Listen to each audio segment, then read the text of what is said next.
Now I'm going to go ahead and I'm going to revert this file here. I'm going to go up to File and choose Revert, or you could simply hit F12 on your keyboard. That's just going to give me my original photograph that I had here.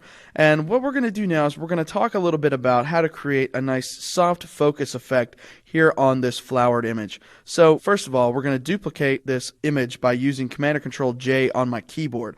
And we're going to go in and we're going to come up to the filter menu. We're going to choose Blur, and we're going to choose Gaussian Blur. And once we're inside the Gaussian blur dialog box, let me move this out of the way so you can see it.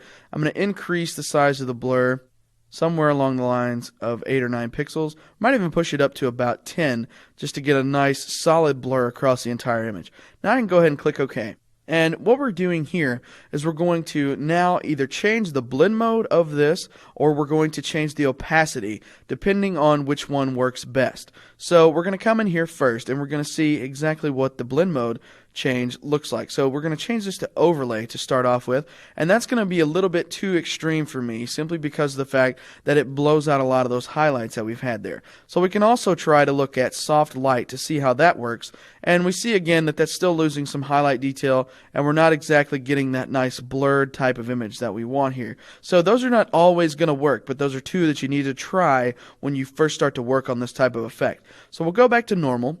And we've got just a regular blurred image here. And now what we're going to do is we're just going to start toning down that blur by adjusting the opacity like so. So I might turn this down to about 60% like that.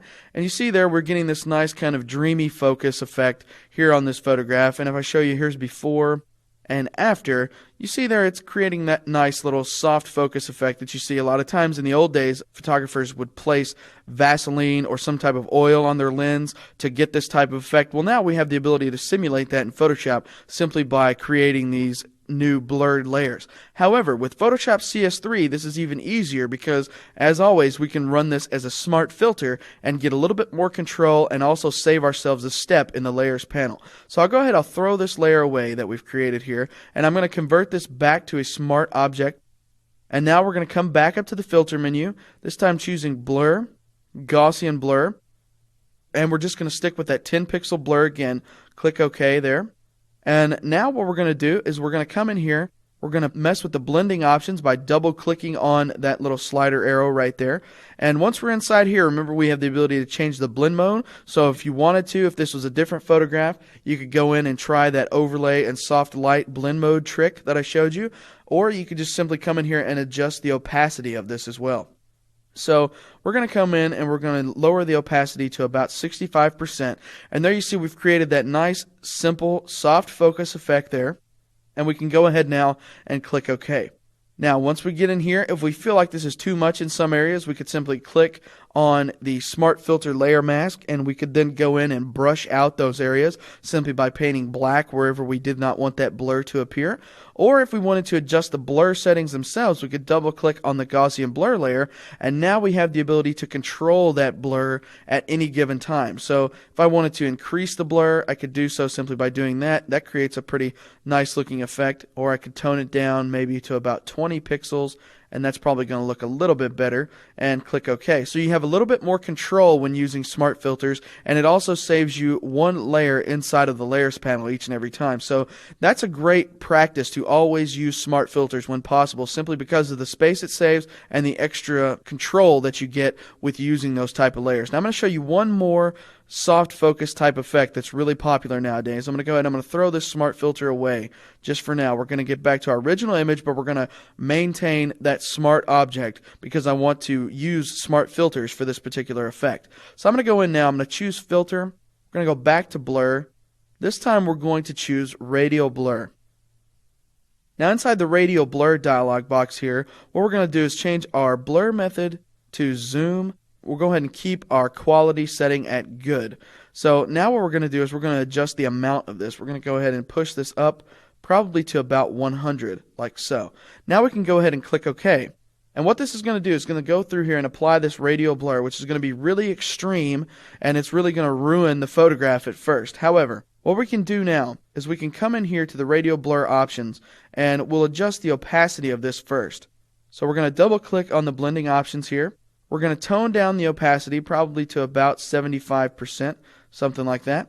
We're going to go ahead and click OK. And then now, as you can see here, the center of the blur is a little offset from the center of the flower. So if I wanted to go ahead and adjust that, I could come back into the radial blur options. I'm going to move this out of the way so you can see it. And what I can do is just move this over just a little bit so that we can now adjust for that. And when I click OK, the blur will automatically re-render itself, and it will be right there in the center of the photograph, so it looks as if those little rays are protruding from the center of the flower. Now, to kind of finish this off, if you wanted to, you could go ahead then use your Smart Filter layer mask here, and what I'm going to do is I'm just going to grab my elliptical marquee tool, and I'm going to draw from the center of this flower outward. I'm going to do that by holding down Shift and Option on the Mac or Shift and Alt on the PC, and I'm just going to draw a selection out from the center of the flower like so. Once I do that, I'm going to come up here to Refine Edge, and I'm going to feather this selection quite a bit. So I'm going to push this up probably to about 50 pixels, somewhere there in the range of 50 pixels, maybe even pushing it up to about 60 or 65 probably would be better, just to get that nice soft focus right there. Go ahead and click OK now.